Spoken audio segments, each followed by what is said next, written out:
Assalamualaikum warahmatullahi wabarakatuh.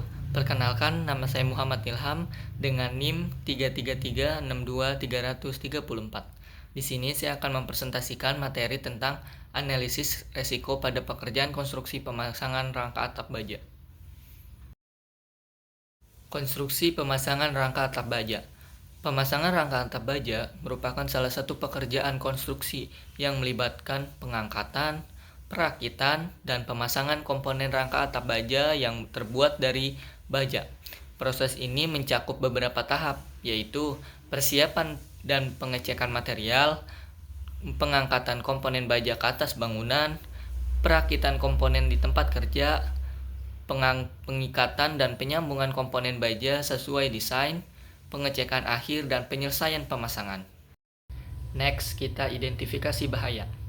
Pekerjaan pada ketinggian adalah suatu pekerjaan yang mengandung tingkat resiko yang tinggi dan mempunyai potensi bahaya jatuh. Dapat dilihat pada gambar pekerjaan yang melakukan pekerjaan atap. Pada gambar tersebut, para pekerja terlihat tidak menggunakan alat pelindung diri (APD) yang sesuai pada pekerjaan yang dikerjakan. Hal tersebut sangat berisiko terhadap para pekerja karena memicu adanya kecelakaan kerja yang dapat menghambat proses berjalannya pekerjaan. Risiko kecelakaan yang terjadi apabila para pekerja tidak menggunakan APD yang sesuai antara lain adalah terpeleset, jatuh dari ketinggian, jatuh dari tangga, atau terperosok. Seharusnya para pekerja yang bekerja di ketinggian yang memiliki potensi jatuh harus dilengkapi dengan arrestor atau pelindung tubuh dengan memanfaatkan layers ganda, atau harus dilengkapi dengan pegangan dan jaring pengaman supaya dapat minimalisasikan terjadinya bahaya kecelakaan.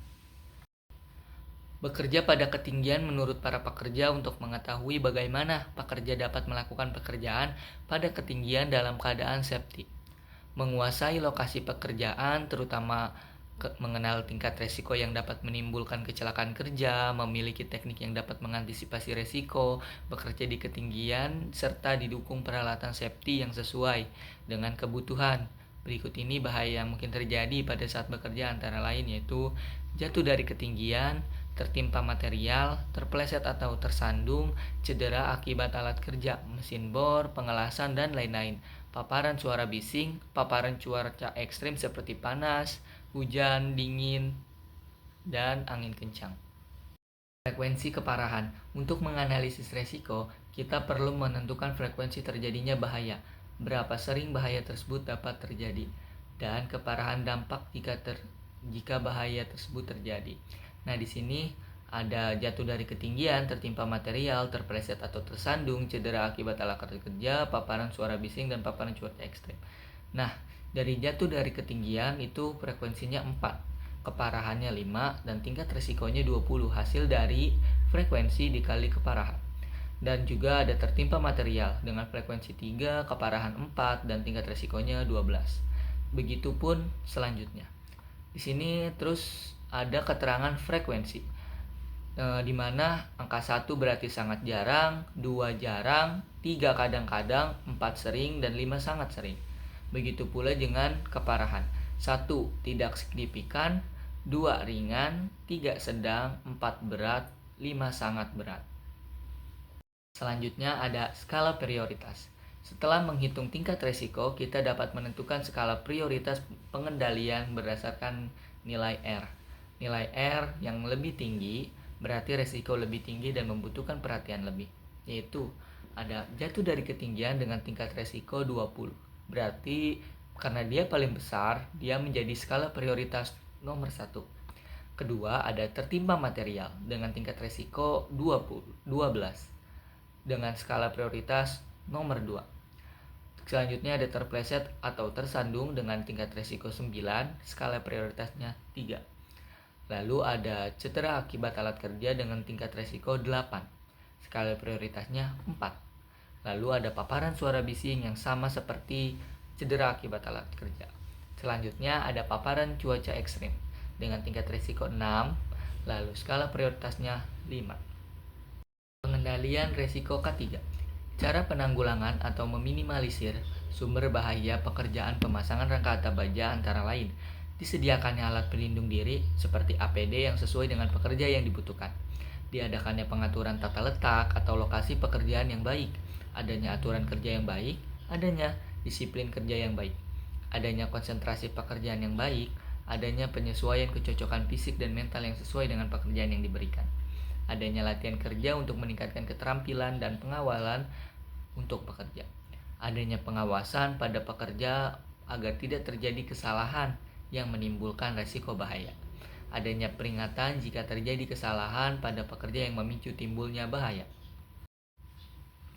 Alat pelindung APD yang harus dikenakan pada proyek pemasangan rangka baja ringan yaitu safety shoes, berfungsi melindungi kaki dari tertimpa atau benturan benda-benda berat, tertusuk benda tajam, tergelincir, terkena cairan panas atau dingin, uap panas, paparan bahan ekstrim, terkena bahan kimia, dan jasad klinik.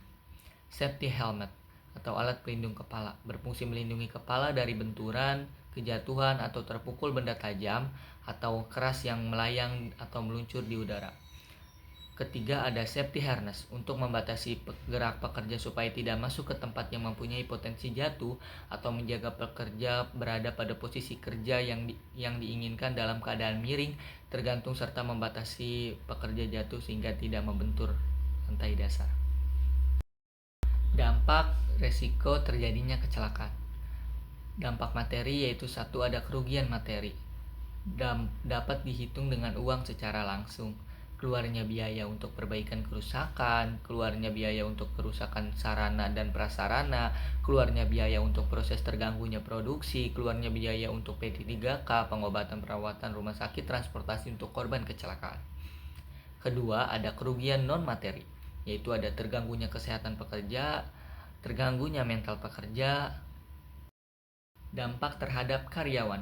Kecelakaan dapat mengakibatkan kesakitan atau cedera, bahkan dapat mengakibatkan cacat tetap atau kematian. Karyawan akan kehilangan waktu kerja karena harus menjalani perawatan baik oleh perawat atau para medis, perusahaan ataupun oleh dokter rumah sakit. Karyawan akan berkurang penghasilan akibat kehilangan waktu kerja untuk menjalani perawatan. Bahkan pemecatan akan menimpa dirinya. Dampak terhadap keluarga pekerja.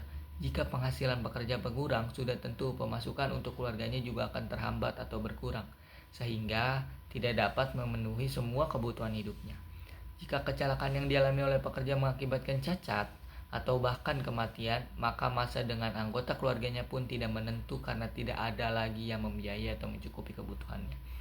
Yang terakhir, ada menjadi beban keluarga. Selanjutnya, ada dampak perusahaan. Perusahaan akan kehilangan tenaga kerja yang sudah terlatih dan mempunyai keterampilan. Kehilangan uang untuk biaya kecelakaan, baik korban atau unit kerja yang rusak akibat kecelakaan.